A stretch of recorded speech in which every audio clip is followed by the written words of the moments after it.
एक बार फिर से इंडियन इकोनॉमी फर्राटा भरने के लिए तैयार है। वो इसलिए क्योंकि अब अर्थव्यवस्था पर मंदी, सुस्ती और पुस्ती के बादल छट गए हैं। एडवांस टैक्स में पिछले साल की तुलना में 16.8% का उछाल आया है।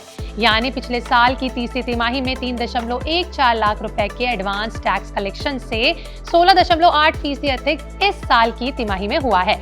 इससे लग रहा है कि अर्थव्यवस्था फिर से पटरी पर लौट सकती है।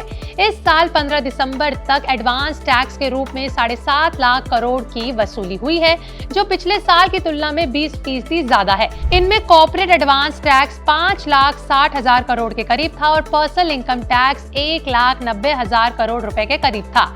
इसे इकोनॉमिस्ट दूसरी तिमाही में जीडीपी में हुई मात्र 5.4% वृद्धि से अधिक उछाल का संकेत मान रहे हैं। एडवांस टैक्स के लिए 15 दिसंबर साल 2024 तक का आंकड़ा इसलिए महत्वपूर्ण है क्योंकि इस सीमा तक पर्सनल टैक्स और कॉर्पोरेट टैक्स सभी तरह के टैक्स के 75% जमा कर देने हैं। इसलिए 15 दिसंबर तक पूरे वित्तीय वर्ष में जमा होने वाले एडवांस टैक्स की झलक मिल जाती है। इससे ये भी पता चल जाता है कि सरकार के खजाने में एडवांस टैक्स के मदद में कुल कितने की रकम आएगी।